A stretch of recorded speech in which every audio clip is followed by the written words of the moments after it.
think we're good. How are ya? I'm groovy, JK. I'm joined by stand-up comedian and very good friend of mine, Damien Flemming. Howdy. Famous brother, the cricketer. Yep. What was his name? Damien. Damien, yeah. Damien Flemming from the 80s. 90s and 2000s. Yeah. Yep. And this guy's a famous comedian. He took the other road. Were you good at sports? I think I'm going to dare say that the genes were in you as well. Yeah. We look different. We got different genes. Like I can lift weights and get huge in a month. He's kind of lanky. Is he taller than you? Yeah. Well, he was. I haven't seen him for years. I'm taller than him. I remember I think I had a growth spurt in my mid-20s. Yeah. I got a little bit taller. So he was a bowler. Yeah. Okay. Because I say that because we've travelled to gigs a lot of times, and you had an ability to throw the ball as well, but you went towards baseball. Yeah. Yeah, I was addicted to throwing things. Like, well, it starts as a kid. I'm a weird dude, but as a kid I was mental. Like, we had a lemon tree out the backyard, and I would just get up in the morning, walk out the backyard before talking to anyone, pluck a heap of green lemons, and just throw them as far as I could onto Springvale Road and see if I could hit a car. And just listen. Boom. Everyone did that. Yeah, I'd just do it. And did then you make a spud gun? Do you know what a spud? Oh, yeah. I had that. I had plastic piping, and you can use potatoes, and you ignite it with a Rinnai lemon. clicker. Yeah, from lemon a boiler. guns. Lemon guns, yeah. So could you reach Springvale Road? Like, what was the distance? Yeah. Oh, it was probably 150 metres or something. And for your age, is that a pretty, like, were people marvelling at your throw? Yeah, but I was accurate. Like, even at school, we had bark all around Springvale South Primary, and I was so good at throwing. Like, if you ran away and ran around the corner, I could still spin the bark around the corner and hit you in the back of the head. Like, that's why you enjoyed baseball a lot. Yeah, because you could you curve a ball? Oh, I wasn't real good at. I was just straightforward, just pitch. Like, you try to curve, but your arms, especially as a kid, you're not developed enough, and you sort of warned off doing too much freaky stuff because you could damage, your joints or your ligaments and stuff, or overcompensate, lose balance. Yeah.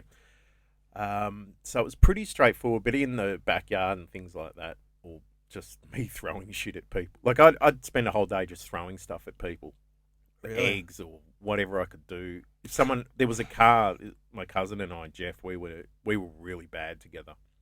And his brother played AFL, so the four of us are the same age. Damien and Tim are the same age. Yep. Tim played for St Kilda. Jeff and I are the same age, and we're the fuck-ups. Yeah. But we would fuck up. Like, there was a car parked at McKay's shops when we were kids, and it was there all day, and we just were bored, so we just threw things at it.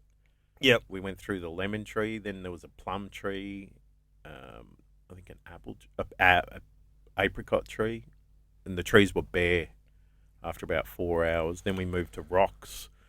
We just absolutely demolished this car. We're probably 10 years old. Fuck, you would have made a very happy Palestinian. Just hurling shit at the Jews, man. That's the past life. 9 to 5. Yeah. That's all. Man, maybe an Israeli soldier shot you dead and you ended up here as Flemmo. That's how I wonder why there aren't more Palestinian baseballers. Like, they should be selecting pitchers. NBL, just where the players are, right? Yeah, that's where you should be talent scouting. So back to baseball, full circle. Did you play baseball? Yeah. So I played, started off in T-ball. A lot of us, I don't know how, we all got calls from Springvale Baseball Club, which was on Olympic Ave and Springvale Road. Yep. Heatherton Road and Springy Road. We all got a call one summer, and then we went there, and there was a night. So on a Friday night, all these 7 or 8 or 10 teams, they played, and we were in the Astros, and a lot of us were mates from school, and we were the worst team in the league. Really? Like, our coach, he would turn up in a panel van, throw the kid out, jump back in the panel van in the back with his missus, and just bang her while we punched each other up. Nice. So he'd get to home base in the car while you were like trying to.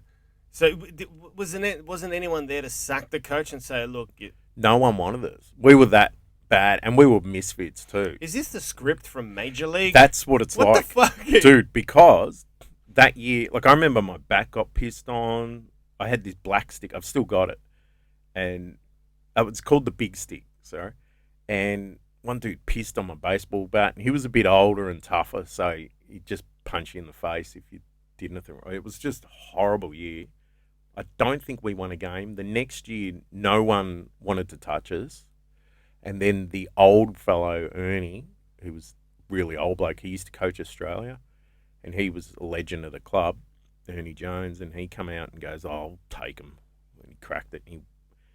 So training started like 2 months before every other team. We're just kids, and he's called us up. We've turned up on a Sunday or something, and all these nets are put up. Like he got there 3 hours earlier, put up all these nets, he put the bases, all these different things, and just ran us through drills on this is how you pick up a ball. Right. So we learnt all these proper techniques, and they're drilled in. Like if I went onto a field now, I'd still have perfect technique, I think, with most stuff. Who's the pitcher? Cool, you guys? He taught us how to do the full proper wind up. The batters, you're over here, and he'd just go from one to the other. And we didn't lose a game ever again. Wow. And we thrashed. It was like the unbeatable team. How good's that? My first game under him, I pitched a perfect game. Just my a bit of first game. discipline and coaching. Yeah, and this is how you do it. And took the time to go, no, this is how you crow hop. We'll throw it from the outfield. This is how you bring it into first base, second base. One thing that it sounds pretty weird, but you know how I'm like into physics and all that, and how the Earth spins around the sun and all this shit. Yep. I often wonder how a baseball pitcher can throw a pitch and curve a ball. So as it starts going straight, it starts spinning and heading off center. How do you curve a ball? Well, by just throwing it? It's in the fingers and the wrist. There's different techniques. So different people have a different way. Like I played cricket. I learned a lot more when I played cricket for a couple of years. Were you bowling in cricket as well? Yeah, I bowled. I was shit. My first over, I didn't even hit the pitch. And this was with Damien's old coaches. Okay. So I knew these people from when I was a little kid. And it was just a drunk league. So, but I bowled, and I would swing the ball that far, it would be going off the pitch. So you were bowling wide. It was natural. Yeah, but it was a natural thing. And the coaches were like, I was doing shit, but they're like, your brother can't move like that. And they wanted to train me at the club like, oh, this dude's a freak. Like, because you had the speed, right? Nah, I couldn't bowl. Oh, fast. You didn't have this. Okay. Not in cricket, no. But baseball, you could pitch it fast. Yeah. Baseball, I could throw fast. Did you ever get your speed clocked? No, not as a kid. But it was, for a kid, it was really fast. Right. But the bowling motion in cricket bowling, fucked you up. it was. I just didn't understand cricket and all the different. I thought cricket, you just run in and bowl the ball and hope it lands wherever it lands. I didn't know there was intelligence involved. Well, it wasn't until I read Shane Warne's book about spinning. He had a couple of chapters on spin, and I was like, holy shit, there's a lot of physics behind this, what you actually do to the ball. And then I couldn't understand how you curve a ball in cricket, but I realized it has something to do with when the ball leaves your hand, it's got a tremendous amount of rotation on it. Yep. There's different ways. So I'd do off cutters, same baseball even. That was the one move I would have. And in cricket, where there was this one game in cricket where I did off cutters, and I think I got 4 wickets basically in a row, but people were dropping the ball. I got a couple of bowls and stuff, but yeah, the off cutter, it would sort of go straight, and then last minute it would just move into or it would fall in and just drop. Okay. So in baseball, it would come like this, and then it would sort of drop off and then fall. It was a really weird pitch, but yeah, so people would just think, oh, it's coming here. It's got to keep coming here. And it changes and trajectory. it would just fall down. How the fuck does that happen? Don't know. I could do it now if I threw a ball, probably. I don't know. I haven't thrown for ages, but what's that delivery called again? Off cutter. An off cutter. So it'll have a trajectory, but then mid-air it'll seem to stop and have a different course. Yeah.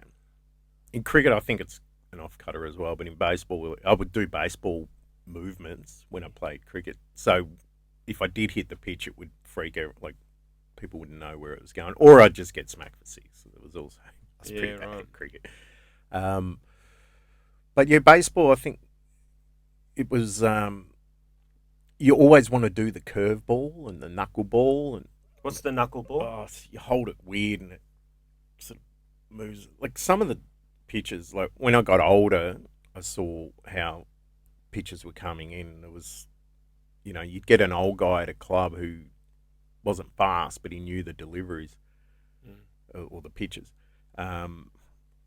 Yeah, there's just so many. But I remember as a kid, they were warning us off, don't do it, you'll wreck your shoulders, you'll wreck your elbows. And baseball's a game where people don't realize, like, you're throwing some stupid amount in a week.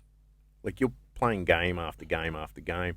And that's why, like, in the States, they're on steroids. Especially practice as well. Your tendons. Yeah. There's only so many What you're saying is there's only so many pitches you can throw per week before your tendons start going. We're not evolved for this shit. Yeah.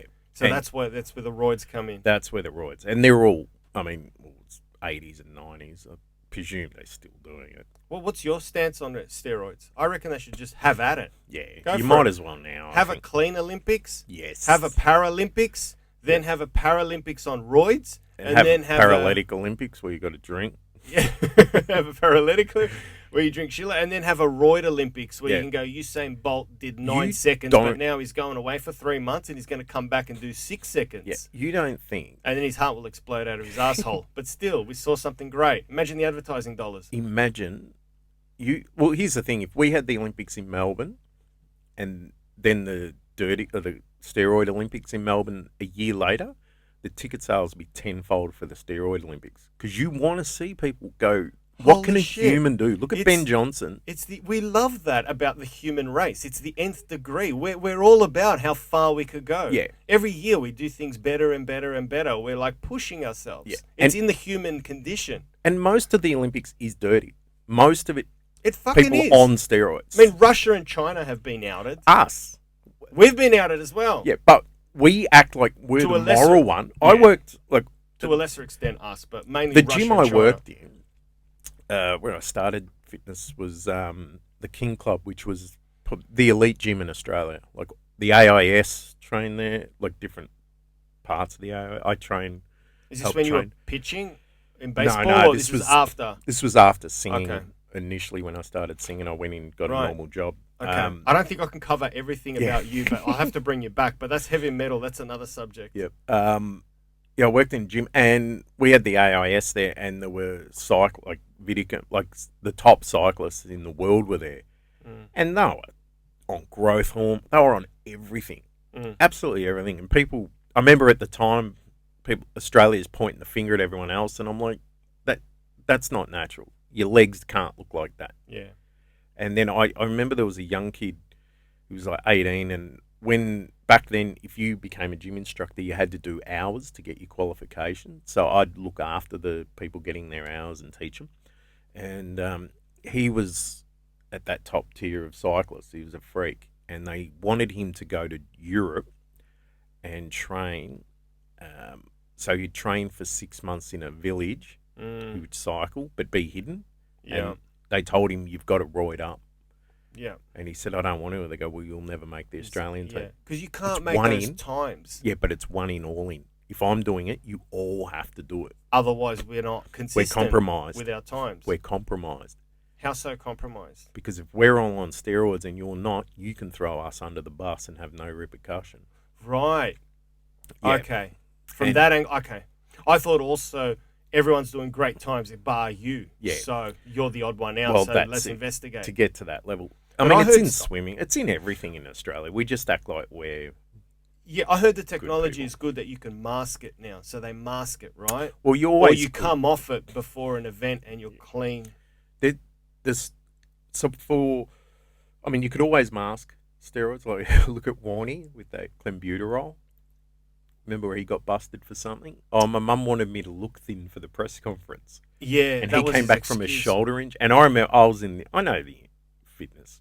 I know the body well. What was the steroid he was taking? What does that... I wouldn't have a clue which one, but he was masking something. Yeah. He came back so fast from a shoulder operation. I was like, that's not possible. Well, what was that what was that word you said? Clenbuterol. Clenbuterol. Is that a steroid? That's a cutting agent. So right. They give it to race horses and that and I think cows, what it does is it cuts you up. Yeah, it shreds you. So you know the cows that are just jacked, like the show cows? Yeah. The bulls, sorry. That's where you can see in the muscle separating. That's what clenbuterol does. So it opens the lungs. So for asthma, so they give it to horses to give them that extra push as well. Yeah. And bodybuilders will use it to get cut before a competition. Because it burns your fat reserves. Yeah. And it also masks steroid. Wow. Yeah. 2-for-1 deal. Yeah. Or you use a steroid like stanozol.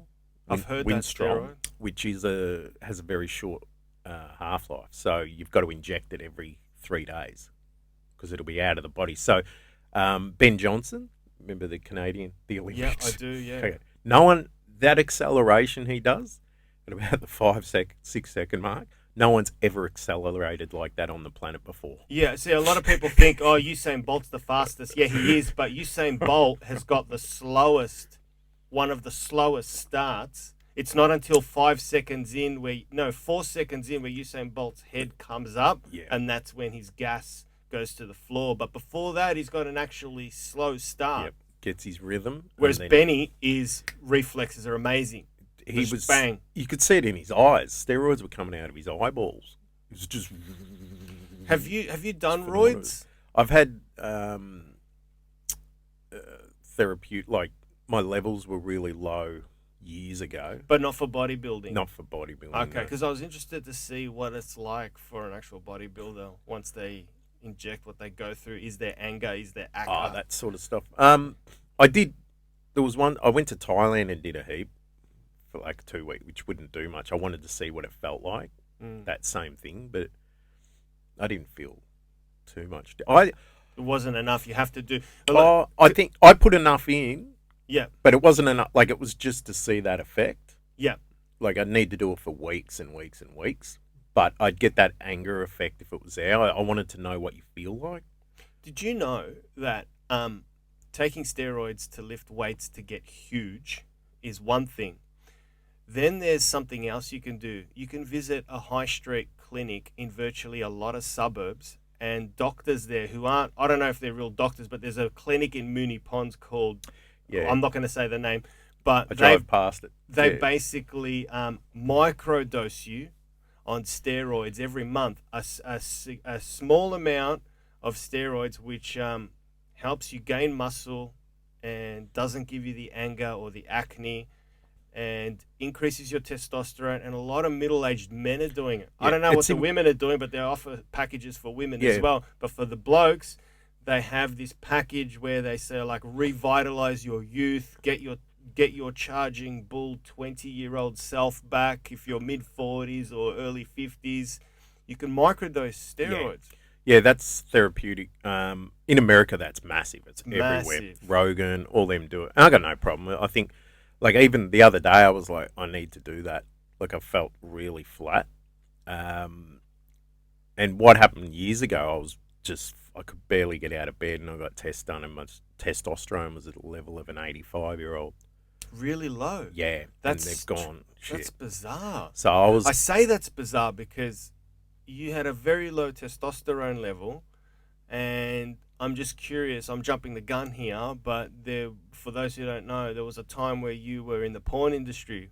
Yeah. And with low testosterone, that's like rocking up to a party without a fat on, if you know what I mean. Like, yeah, were those two synchronous periods of your? No, it was a bit later, but that was. I put it down to a lot of head hits. That's why a lot of sportsmen that have had a lot of concussions, or I don't know if I got concussed so much, but I used to use my head as a battering ram a lot in football and different things. Right. Even fights. So you've been concussed before many times? No, I don't know. I've been concussed a few times, but I'd still use my head in things like in football. There was a few years when I was captain at Dandenong, no matter what happened to me, I wouldn't show it. So if someone knocked me out, I'd just stand straight back up. It's like I'm not allowed to show anything. Right. So there was a lot of injuries and things I was taking on. It was around that period, or just after that, where, and the doctors, were trying to work out what had happened. And I said, I get smacked in the head heaps. So did the doctors say to you that there's a link between concussion and lower testosterone? Well, I'd worked out because I go down the rabbit hole myself. So for everything I'd go on, if they suggested something, I'd do my own research. So they said, we can give you these gels. So I'd put gel on. So the amounts I was taking wasn't going to make me big. I get big anyway. Like this gel you were taking was testosterone, wasn't it? Yeah. Because I read somewhere that men who were charged with pedophilia were allowed to be released from jail if they agreed to a chemical castration. Yep. They would undergo a chemical castration, but then they'd fly to Thailand to get steroid cream with high doses, rub it in, so they could get attracted to children again. Wow. And recommit a crime. Yeah, I didn't commit any crimes on the gel. So no, of course, no. Sorry, man. I just stopped on the day. Yeah, so Wow. you would rub cream into yourself to boost your testosterone levels. Yeah. And that would work. I didn't feel anything. Like there was nothing. And then I tried a few different things. There was something else I tried, and then I got injections every 2 weeks. And it just sort of naturally I felt normal again after a while. But there was no like, let's go. Okay. And my body didn't look. So how did you come out of that? How did you raise your testosterone levels in the long run? I just think it was Diet? No, I just think it was, well, not getting hit in the head anymore, probably. Yeah. And slowly, over a month it was a few months probably, maybe more. It just naturally, your balls start kicking in. I don't know if it was that, and they start kicking in and take over, and so, this is what we got to do.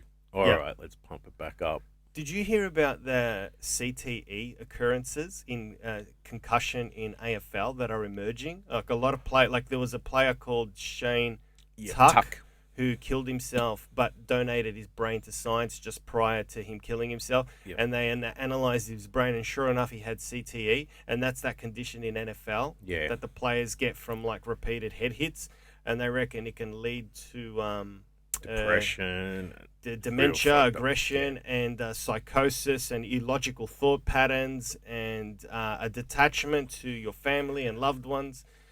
And they reckon that it's ever prevalent in the game, but the AFL are trying to suppress it.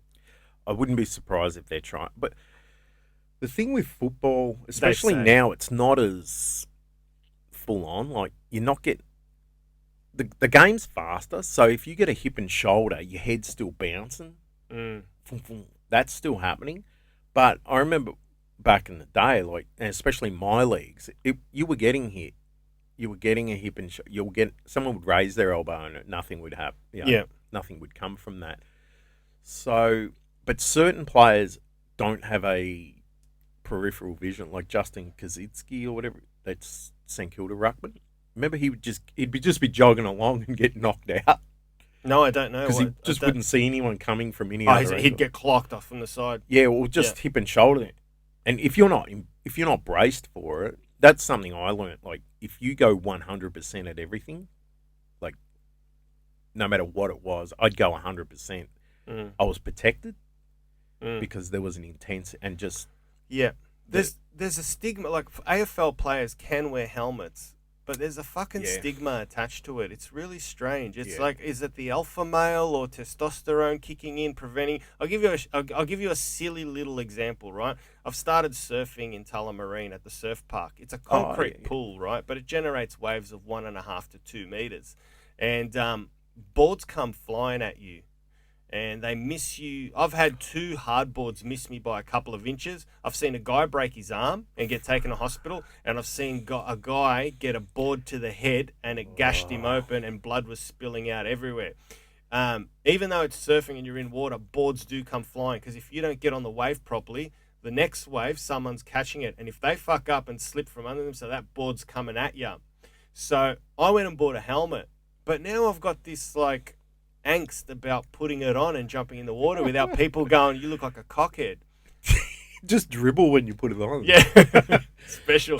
Yeah. So I wonder if that's preventing AFL players from going, I don't want that. Or do AFL players not want to wear a helmet because it affects their senses, their peripheral? Well, I would think peripheral's a big thing, especially their ability to be agile and graceful. And that level of sport, people not. And I was saying it to someone the other day. How I think it was Dan's birthday. We're watching the footy Comics Lounge. at the at lunch, and people criticise footballers, cricketers, MMA, like UFC guys, going, "Oh, why didn't he do this?" What you watch on TV, people don't realise is what you're watching in a game of AFL. It's not that fast in the actual game. It's 10 times faster. Yeah. You don't have time to think. They're not thinking out there. They're just doing. Yeah, it's It impulse. is that fast. It's Yeah. ridiculous. Cricket, like I remember my brother saying, like you don't see the ball coming. That's insane. You don't see it. You can't see it. You just know, okay, his fingers are there on the ball, if I can get a look at it. So okay, his hand's here. Fuck. Okay, it was there before and this happened. So I presume he's doing this. And you sort of get into position. I get it. Your primal brain is doing Newtonian calculus and working it out. As the subconscious is calculating when the ball will be there, and bang, away you go. And you just hope to hell that... Being in the zone. And that's Being in the zone. That's where you want to hit. So, like in football, if I knew when I was in the zone, I'd kick 3 goals in 5 minutes and not remember doing it. Yeah, right. I'd just be like, oh yeah. Is that an kick 3 goals. Is that an endorphin rush like stand-up Yeah, comedy? fucking Is that love it. you get a buzz? So Yeah. if you kick 3 Comedy goals, when I go into the, like you can tell when I'm in the zone on Yeah. stage yeah, because I'm just in this other place and I don't remember the gig hardly. I'm just up there doing and being me. yeah, and that's where like we tell you to do 15 minutes, but he does 45. Fucking Flemmo loses track of time. But Sticky the crowd feet. are happy. The crowd are happy. Yeah. So I agree with you. It's a beautiful place on stage. So you say it's similar to footy. You can kick 3 goals in a minute, and you've still got that buzz. Yeah, it's and it's out of your body. Yeah. Like I remember a game against I can't remember what it was again, but the captain of that team used to play for us, and the team go, "Oh, you get on, Flemmo. You're our captain." I couldn't remember their. I couldn't think of their logic. Like, you're our captain, so you got to go on him. And I'm like, how's that work? Captain on cap? Like, I've never seen that before. Yeah. It's usually just position. but I think this based, guy right? was just dopey. Okay, yeah. And then I remember the ball bounced, and then I remember like a few minutes later there was 3 goals on the. But it was basically me just running, grabbing the ball, boot, goal, running, grabbing it, boot, goal. Yeah, right. I vaguely remember. I don't remember much of it, but I just remember going, "Oh, I'm not even been here." Like, just completely out of the game. It's the spirits playing, or whatever that is, whatever it is in the zone. That's the best feeling in life, I think. I tend to agree with you, especially with I just know stand-up comedy. That's my buzz and my drug. So yeah, I agree with you, man. There's nothing quite like it. When you're there in that moment, it has an amazing ability where all your life's problems drop away because you're so in the moment. Like you could go on stage. Like I said this before on my podcast, but when my dad had a stroke, I was in Austria and I was backstage and I just found out, and I was fucking horrified. I was like, how am I going to do this? But once you get up on stage, you're in the moment. Nothing puts you in the present moment like that. Yeah. And so I can understand with footy as well, like you're in that moment, and being in the moment opens the door to getting you into the zone. Yep. And that's the transition. Yeah. And I love it. It's a great buzz. And that's why people at work, I pour beers at a pub, they're all like trying to organise bungee jumps and skydiving. And I'm like, I'm not into it, mate. I get a buzz. Yeah. 4 times a week, I get a buzz jumping up on stage in front of strangers. I don't fucking need to jump out of a plane. I have the nervous poos before a set. You know, I dry reach. Sometimes I vomit in my mouth before a stage. Yes, it's a fucking Eminem track, I know, but I'm saying I do get that fucking butterfly feeling. Yeah. And it's a wonderful feeling. It's just alive. I feel alive. Yeah.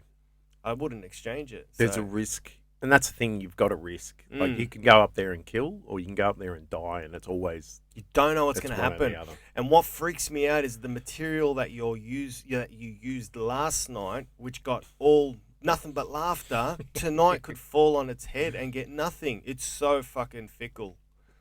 Sublime. It's sublime. I love it. But yeah. Can I talk about your porn career? Yeah. It fascinated me because I've never actually met anyone that did it as a job.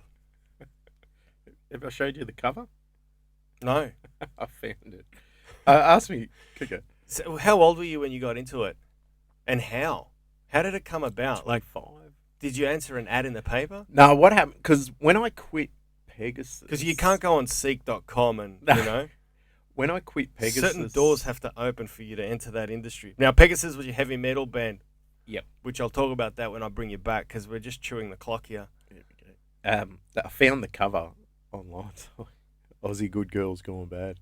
All right, so this is a film you starred in. So the chick on the big picture... Yep. That's the chick I was with. That's my sperm on her boobs. Wow. Tell us about it. I'm going to show everyone on the camera. Go. So go on. So when I left, I was a porn nut, like, which I think's a bad thing.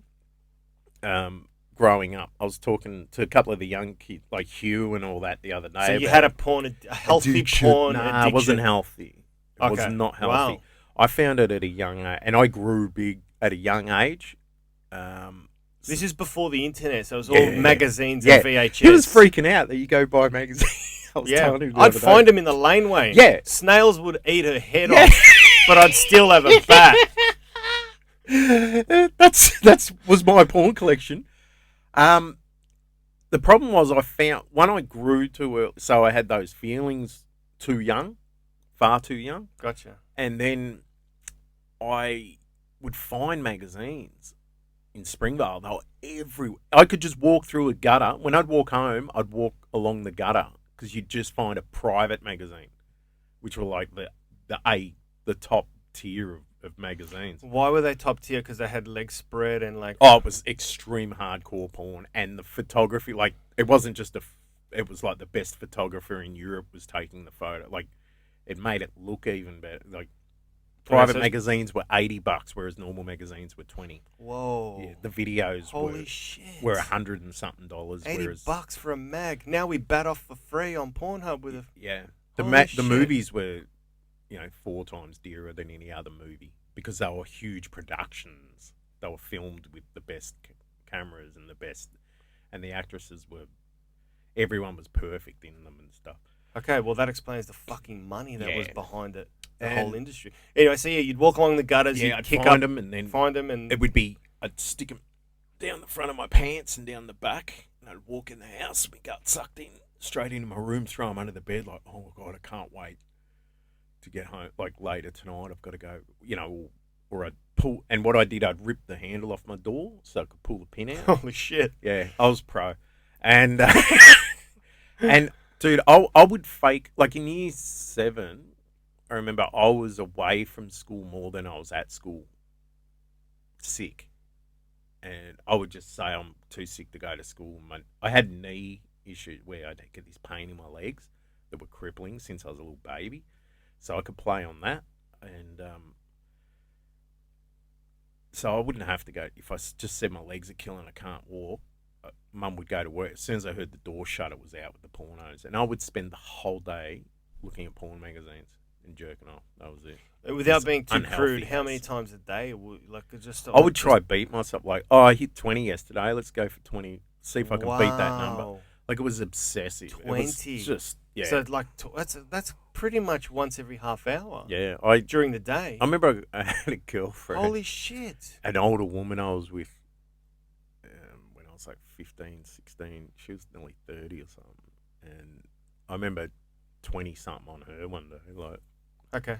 It was like, it was just, it was very weird. I look at it now, which I'm glad that I detached from that addiction to an extent. I probably haven't dealt with stuff, but I can see how bad it is. It's not good for you. You've kind of answered one of my questions, which I had, was how were you able to perform when you were in this environment for the first take or the second take, just meeting a girl for the first time? But I dare say it was your high testosterone level and your high sex addiction that would propel you to just get an erection. But anyway, go back a bit for us. So you found these magazines, so you established you had a porn addiction. Well, how did you then progress into actually getting into the industry? What happened? Everyone knew I wanted to be a porn star. Okay, or so it was a running joke. running joke, yeah. You know, he's going to be a porn star. You know, and I quit Pegasus and I put it out as the press release that I'd quit to follow my porn career as a joke. Right. See, at this stage, you've got a successful emerging heavy metal band. Yeah. Right. Yep. Okay, so you were known in certain circles. Yeah. Okay. We had a lot of momentum in the band, and then fast forward a few years, I was working in the gym at Dingley, and How old were you? 25. Maybe. All right. Yep. And one of my best mates, brother Jay, rings me up. He goes, "Bro, where are you?" I said, "I'm at the gym." He goes, "Don't go anywhere. Your life's about to change." And he drove straight around and brought a People magazine, and they had a thing on porn, Australian porn, and they interviewed one of the directors from the Australian porn from Redstone Pictures, which was the porn company here. And if you want to be a porner in porn, send a photo and resume to this. And I'm like, fuck. What's the photo? Headshot and knob shot? I think it was a naked shot. Yeah, it'd have to be full. And I made the receptionist take I a don't care. photo of me at the gym. And she was a bit of a dirty sort of chick. She was cool. So you went into the back room, stripped, and she took a photo. I went to my mate's mum That's gold. because she had one of those take a photo because I was too scared to go and get it. You know, you take it to the chemist. And, Yeah. There was always that stigma. So an instant camera. I remember I went to Murph's mum and she gave me one. And she was grouse. Like, I go, "I'm going to be a porn star." She's like shaking her head. Good on you, darling. Well, at least you're not on Centrelink, you know. Go out there and do something for yourself. She was she looked after us all, and got the photo, sent it off, and then heard back a few months later. And by that time, I had a girlfriend. Okay. And I remember saying to her, "How did they write you a letter?" This is like back in snail mail. He rang right? me. He rang you. Yeah. So he rang you at home. Yep. And he said, "Hey, I saw your pic. There's an audition. How does it work?" He said, "I'll book you for a film." Just straight out. Yeah. Like, book you for a film. Yep. No prior, like, let's get together for a chat to see if you'll be all right, or... Yep. We'll probably... Oh, come to think of it, I think I might have met with him for lunch. Okay. I think I might have. Yeah, because he's got to put his... having a flashback. There's got to be some sort of interview process. I know we're going way back in time, but I am attracted to the rigmarole of how you actually got into the industry, like each stepping stone. Yeah, he did. I'm pretty sure I did meet him for. I've got a picture in my mind. Well, he's got to see that you're not a fucking retard, right? And you're well endowed, which we all know now after the fact from seeing your movies. Yep. And yeah, when you get drunk, you pull it out. So we know. I might have even had to get it out for him at a car park. I'm just having flashbacks now. So I think we did meet up. Then I got a call. You had to get it out of the car park. Probably did. And then he said, "I got a call. Meet me at this hotel on Springvale Road in Glen Waverley, just near the Glen, right next to it." Okay, that was the first shoot. Yep. And he said it'll just be a blowjob scene in a spa, just to see how you perform, how you go on camera, and all that. Give you a couple $100 or something like that. At this stage now, 2 questions. The couple $100, was that paid cash without an invoice? Yep. No company name and all that. And the second question is, did you have to come with a STD check form, or how does that? Because you'd be, I'd be surprised if you just let some. No, you get a full STD check, right? And you've got to bring the form with you, and you've got to do the same sort of thing. So if we're doing a scene, it's like, here's mine, here's yours, and you look at it, and if there's any issues, you can go, "Hang on, I'm worried about this. What's this?" And what would that be? Like, for example's sake, chlamydia or something. Gotcha. Numbers. Is that a yes or a no? Positive or a negative? What's these numbers mean? That's high. Mine's 0. Yours has numbers on it. Ooh, you could do. There was one I ignored it. Nothing happened, but. So that one was in a spa with her, and so you get there at the spa. You've got your form, your STD check. Yep. We meet a little bit beforehand, it was intimate. It wasn't because in my mind I had this whole thing of what it's really like being in porn, and I was like, I want to do that it stemmed back to me realizing I had a big one, so I thought that's what I'm meant to do. saw John Holmes, it was like, John Holmes, yeah. I'm big. Famous porn star with a massive dick. Yeah. And I was like, that's what I'm meant to do because I've got this. It was a bit of a weird sort of mindset that I had. Was she a professional? I think she was a receptionist, but I think she was a hooker. Was she dispassionate throughout the whole thing? Like, yeah, whatever. Yeah, Were you trying to contain yourself? Were you nervous? I was trying to get a connection with her. Yeah. Do you like me? Yeah. Validate. Well, a lot of that stuff, Validation. all my addiction was validation. Do you like me? That's all it stemmed to. Okay. Yeah, I worked that out years later. So, yeah, we got through it, got paid, and then, a few months later, I got a call again. Oh, we're doing another one. We got this beautiful Asian girl. She's 27.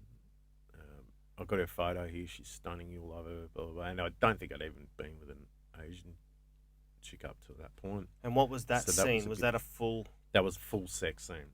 Okay. Same hotel. And you were always told these gigs by phone or by... By phone, yeah. By phone? Yep. And was he the director, the guy who was... Producing him and director, yeah. Okay, so he had his own little private company. Yeah. And he would burn them onto it. Burning's probably not the appropriate word, but he would put it on a VHS. Yep, they were all properly produced. And he'd have a distributor. Produced. Yep, and he'd send them off to America. LA was a big market. And then the second one... He would do cover design as well. Yeah, I'm pretty sure he was pretty much production house. Yeah. So you were dealing with everyone. Yeah. He wore all hats in the company. They were gonzo. Yeah. In that one. And then that second one, he goes, oh, she's beautiful, blah, blah, blah. Same hotel. Just give me a call when you're out the front for the hotel room. Can I ask, was it one cameraman and one boom mic guy? No, that was just him. Okay, just him on the... Yep. And you had no problem performing? Were you nervous? Yeah, I remember I was nervous the first couple. The first one, there was a bit where it was, we just need a minute, and then me and her would just sort of talk and stuff, and I'd be jerking off, get hard again, and then go again. The second one... Was she, would she help you get hard, or was she like, would you hurry the fuck up? Like, you got good energy from her? Or, or was it like, come on, I'm on the clock here, bitch? No, I want to go. She was all right. She was all right? The second one I pulled up, and I rang him. I said, oh, I'm here. He goes, oh, Mitch. My name was Mitch Cummerstein. Of course. Yep. Good Jewish porn name. And he goes, where are you? I said, I'm out the front. He goes, oh, cool, wait there. And I'm like, okay. He come down to the car, and I'm like, oh, what's going on here? I've got a bad feeling. And he goes, there's a slight problem. She doesn't quite look like her photos anymore. Anymore? I've gone, how anymore? He goes, about 20 years. 20? Wow. Yeah, I got up there. So you're a 25-year-old male, and she was 40, so... Oh, that's all right. In her 40s. 40's but hard. She was rough. It was rough. Yeah. Rough 40, like glass Barbie 40. Yeah, like... Mm. Not drunk, but just not very attractive. Weathered. Yeah. So, and never done it before. Never? No. Like, never had cum on her face or anything like that. So it was her first porn? Yeah, her first thing. So and I think could you tell she was nervous? Yeah, she was a bit nervous. Holy fuck. And he goes, look, come up. If you can't do it, I'll pay you anyway, and we'll reschedule for another shoot. And in my mind, I'm thinking, oh, no, you're just testing me. Because if I say no, I'm done. Always the trooper. Yep. Yeah. So I'm like, all right. I get up there, and I'm like, yeah, it's fine. I've been edging for a week. I don't care. Because I took it serious. I was edging for a whole week so my load to be bigger. I just took it serious. Like, so you would not come for a whole week. You refrained. But I'd almost come. Yeah. You refrained from masturbation. So you kind of like solved your own problem with wanking 20 times a day. Yeah. So I'd build it up like, I'd made it. But I took it serious. I just thought, this is what I'm going to do. And all this, like, of course. I could be this huge, big star. And it was very weird. But we got up there, and I said, yeah, it's cool, let's do it. And then That was a funny one though. Like there was bits in that film where I'm laughing my ass off, and you see my cock bouncing from laughing at her. What was making you laugh? Because I pulled like she's in the spa, and I pulled it out, and she'd look at the camera and go, "Oh my god, it's so big." She had that sort of Cleft palate. yeah. Oh, it's so big. But the way she said it was funny. So you just laughed. And you could see my dick just bouncing next to her head, like laughing. So there's funny sort of scenes. And it's the ugliest sex scene you'll ever see. And then what made it an ugly sex scene? I just think, like, I was a massive bong head. So I just looked fucking duh. Right. And she wasn't, like, there was one point I had to go down her. I was looking for scars. Because I thought she used to be a dude. Oh, wow. Yeah. Was she But she was just... that fucking ugly, man? Was she that fucking ugly? Jesus. An attractive woman. So... And was the director, like, giving you instructions? Like, Yeah. would he say, go down on her, come back up, turn her around, do Yeah, doggy, do he would this? do that, and would you there'd be follow- things like, get on top. Now you got, like, people don't realize you don't just get up. You've got to fucking weird angles. It's not comfortable. Because you need to allow the camera to have the a camera field of has vision. to get a view of you. So you've got to fucking hold your balls up near your ass. Yeah. So it can get the. So you've got to have these weird yoga type Yeah. poses while you're fucking. It's fucking ugly porn. And then there's one scene where and he wouldn't shut up. I remember he'd be like, "Oh, Mitch, how's that mouth feel? Oh, she's got a hot mouth, doesn't she, Mitch?" And it would just be this. I'm not that type of guy. Like, it sounded a bit crass. It wasn't working, especially with a guy egging you on as a Yeah. heterosexual male. And I'm like, he'd go, "Oh, how's that feel, Mitch?" And I'd just be like, "Yeah, good." Yeah. Like, I was going, It's not "Yeah, this doing it. bitch is fucking." I'm not that disrespect. Yeah, I felt it a bit. They wanted me to be disrespect. I'm not that kind of person. So, then I'm fucking her, and he kept talking. I remember there's this scene where I'm pounding away, and I'm facing this way, and he's like, "Oh, Mitch, here's that hot pussy looking," and I'm about to come, and I just look back with this look like, like I'm in that. Just Am I hit the about to come? brake. Yes, I'm about to come. Oh, look at him with this, and I remember the face I pull. I'm like, oh my god, that's so unporno. You think you're going to look like the big American porn, and you're like, oh, fuck, am I hideous? Your cum face. So you've got your cum face on video somewhere. Oh, nah, it's pre-cum. Like, am I coming? Yeah, oh, yeah, I think I'm about to. And I look back with this face. Fuck. And then I remember coming on there was epic Peter North amounts. And He porn star who had a large volume of semen oh, God. per load. Mate, High Fill a cup. zinc diet. Yeah. He so, and then she was like, oh, freaking out, and it's like, no, don't touch it. Like, the director snapped at her hard Because he wanted to. because then he's got to film that in, but then he's got to take photos still For the mags. Yeah. So Wow. then you got to, because I remember her going for it. I'm like, no, don't. You've got to just sit there and enjoy the taste. And then, and I got he gave me a couple of $100 extra because it came so much on that one. Yeah, he was stoked. So he was making good money for him to be tipping you like so and offering you money even if you can't go ahead with it.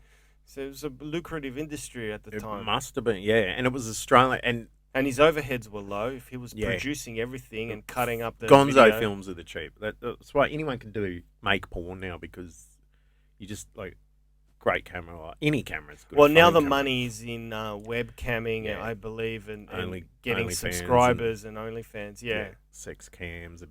Yeah. Which I mean, by it's been like surprise, that I for a read. while. It's been like that for a while, 15 but years. I've read an article where so many. I just know from the heterosexual perspective, but a lot of women,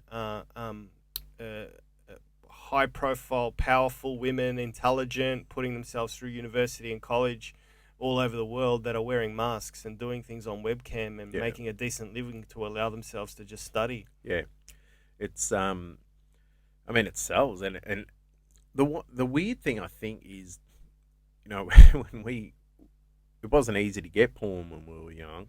No. Whereas now it's everywhere, and I'm a bit worried. I'm Well- curious to know what in 5-10 years. What I mean, already things are weird, but if I was like that, there's kids now looking at porn. Well, I'll tell you. Yeah. When I was living in England, my ex at the time was a nanny, and she was telling me that 13-year-old girls that she was looking after, they were coming back from school, and there were stories that the guys, when they were fooling around, the boys had to come on their face because that's what happens Exactly. in the clips. Yep. That's how So you finish That's sex. how you finish sex. So these girls at 13 are getting fucking loads all over their face. Yeah. It's fucking. It's just this whole desensitized is the word I'm looking for. That was my problem. Whereas now back in my day when I was a kid, I'd come across a porn mag and it was the most precious piece of hardware that I owned. I would run around and door knock all my mates, all the Lebo kids, the Greek kids, everyone. We'd all fucking run out onto the street and just go through it meticulously, going, holy fuck, look at those tits. Oh my God, look at her ass. Just freaking out. Yeah, I had It was treasure. It was precious commodity. so much porn. It was as a kid too, and I was messed up like that. Where it was like, oh no, I've got to come on your face. I've got to do that. This is what, I'm supposed to have 2 girlfriends because I got a big dick, and the guys with the big dicks in the films have 2 girlfriends, one on each arm. Blah blah blah. Yeah, it's just weird. Weird. Can I ask you a question? It might be a bit corny, but the first time you made love to a woman compared to porn, the difference? The porn didn't hurt. I was fucking in pain, and I think it was 2 reasons. It was long grass. It was in a drain in Noble Park, stormwater drain. How romantic. on my brother's birthday. I was supposed to be at home celebrating. So this is your girlfriend? Just a girl. I walked up to her and said, "Hey, do you want to get naked?" She said, "Yeah." I was like, "Oh, what? Yeah." Okay, let's go. Okay, I'm not talking about your first. Okay, yeah, this was her first time. Nah, she'd had sex before. Okay. She was a mate. I was in a gang and stuff, and one of the older guys, Matt, it was his ex-girlfriend, and she was a couple of years older than me, and yeah, we went in, and it was just, I remember just being in. I remember going home and sitting. I was like, I finally did it, and I was like, oh, it killed. Like my dick had cut lacerations in it. I'm not sure if it was from grass or just trying to go in dry, like not knowing, spit on it or something like that. Just not having a clue, and it was probably horrible for her too. It sounds so crude, but it happens. I mean, you gotta. Yeah, she wasn't in the moment yet to be ready. And I remember being really upset. Like I'd built this up for years, and it was terrible. Like, oh shit. How does it? What I was going to ask you originally was, how does it compare to making love, making porn versus making love to a woman? What was the what? Which one do you? What was the difference? If there is porn's very clinical and very and I've been in that same situation many times. I go to Saints and Sinners, and it'd be clinical as well. What's Saints and Sinners? That's the big ball, the swingers ball. Oh, okay. I used to go to that, just get off my head and go and just go mental. But is that like Eyes Wide Shut, a room or a mansion full at the of Colonial, people having sex everywhere? Where Kings is. That's where it used to be. Are you serious? Yeah. So if I take a black light to that club, I'm going to freak out. Yeah. Like we're in the green room. In the green room there, like the first time I did it, I've gone, I fucked heaps of chicks in this room. You serious? Yeah. And so then the Colonial used to be a swingers orgy club. Where the stage is. Ew. Like, yeah. It's one of my favourite comedy clubs now. I've had sex Kings in of the comedy. Stage. There's different levels to it. So I fucked in all of them. Yeah, it's about 3-4 levels. Yeah, then it moved Sticky to the carpet. inflations. Yeah, that's one. Ew. Yucky. But yeah, it's a completely different thing. Fuck, I can't do that. I can't just walk into a room and fuck 3 or 4 women, or while other people are having sex next to me. I'd freak out. I'd just giggle. Well, and I don't actually feel like a retracting turtle. I actually don't like being around. Like, if I'm chatting to a girl at a place like that, it's like, go somewhere private. I don't like fucking, because shit's like being big. People want to watch, and so you got people coming up. Or dude, and it used to really piss me off. It was like, fuck, look at that. Hey, come here. This is my wife. So you would fuck her. Wow. And so it would be people will be bossing husbands me will be ar- telling you to fuck their wife. Yeah. Holy And fuck. it pissed this me like- off because I hate it. It's just like, don't tell me what to do, motherfucker. Like, who are you? And does she want it? Like, and some of them just wouldn't care. They'll be like, no, he's got a bigger dick, so he's better at it. Like, some of the mentality of people is really weird. You got a bigger dick, so you'll make her feel better. And no, take it. Trust me, honey, it'll feel better. And it's like, oh, you've watched films as well and got a weird perception of what reality is. And then, yeah, there was times where I'd be banging someone's wife, and I'd just be like, this is fucking, she's not into this. And I would, yeah, I'd just stop. So she was doing it for her husband Yeah, she to was please him through your penis. Yeah, it was 'Cause that's what very he wanted. awkward. Yeah, very awkward. And, you know, I haven't been for years. I'm actually not even into sex anymore, really. It's fucking dead to me. Really? Yeah, got no. Has that got to do with low testosterone? Like, have you got low testosterone again, or like? No, I think it's just You've had certain number of fucks and you've I've used had- them all up. had my thousands easily, and Yeah. it's far too many, and it ruined it. For Yeah, me. right. Yeah. What about love? Have you met a woman that you've made love to? Yeah. Isn't that is that more beautiful? Like, would you seek that if you could? Yeah, but now I feel like don't even like sometimes I think sex, but I'm quite comfortable being on my own now. Well, yeah, fair enough. I know you're in this sort of zen place, Yeah, it's but you're still open to it if it comes your way. well, yeah, but there's also that I've been single so long now that it's become weird. Where it's like, you know, do I want? How would I talk to it? Like, Well, you just Yeah. be yourself, man. The But- way you are on stage, you Yeah. just go where you want to go, and you know. it's you're- kind of hard to pick up after my set. No, it's not because I I'm not think. a midget. Well, if you peel through the layers, you're just Yeah. trying to make us laugh, and you're coming from a nice place. Yeah. It's not a nasty place. You're not bigoted. You're not misogynist. No. You're not a racist. Your comedy is, yeah, it's crude sometimes, but it's if you peel it back and look through, it's a loving set, man. Yeah. You take mushrooms. You're a wholesome individual. You're a peace-loving guy. Well, that's what I hope comes across. You know, It there's does, man. nothing worse than being called. You know, if you're called racist, like we've probably both had with people. You're this, and it's like, why? Because I mentioned the word. Yeah. Yeah, people are a bit weird. But that's I think I've mentioned it on the podcast before. It's the only art form where we have people coming up to us afterwards and pointing their finger and swearing at us and saying you're a fucking racist, or what you said about midgets, little people, is disgusting. And I'm like, look, you don't go to an art gallery and fucking ring up the painter and hurl abuse at him because he's drawn people with dicks out or something like that. Yeah. But our art form, for some reason, because the easier we make stand-up look, the easier people think they can do it. Yeah. Like Carl Barron. A lot of my friends think, man, what Carl Barron does, I could do that. He just stands there. He doesn't talk. He just talks about when you hold in a fart. And Yeah. then when you leave your date, you start farting. I can do that. Well, try it, motherfucker. See how long you last. It is hilarious how people. I watch Netflix. I know how comedy works. Exactly. And then they come out to open mic, and you see them once. They die, and they fucking cop it, and you It's like, never see them bye. again. It's like, bye-bye. Too bad, so sad. Bye. Yeah. Yeah, everyone thinks they're right, and that's one problem I think with society now. We're so, and that's that angst that I think is in the world at the moment over these last few years, where it's team right, I'm right, you're wrong. That's a big narrative of us people at the moment, which is not good. I just hope we can get past that somehow. Something can happen, not too tragic, that will pull us together and, you know, unite people and go, hey, drop all that shit. Mm. The virtue signaling and all that. We can all come together and just, yeah. Everyone, Just fucking hope so, but microdose everyone. Just give everyone a fucking trip. everyone should be on mushrooms at least once a year, a Mm. small amount, just to erode your ego. Yeah, I need that bad. Like I was telling you the other way, I need to erode it.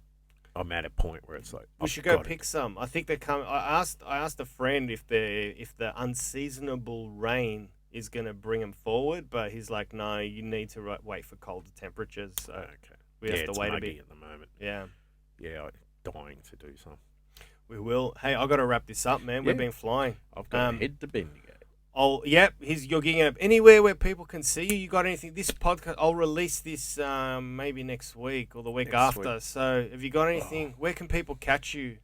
Are you at Dirty Secrets in the next few weeks? Yeah, I'll start jumping up there probably next week and over the next few weeks. Dirty Secrets. I'm on at the Queen Vic on the 31st of Queen Vic Hotel of April? this month. Of this month, all right. And then I think I'm gonna miss that, but I'm emceeing on the 15th of April at that same gig. Okay, Queen Victoria Hotel, 15th of April. Yep. And then I've got a lot of country gigs. So if you go to the Beef It Up Australia website, which I do a lot of those gigs for that charity, they're throughout New South Wales and Victoria in the country sort of regions. So yeah, they're all over the state. And yeah.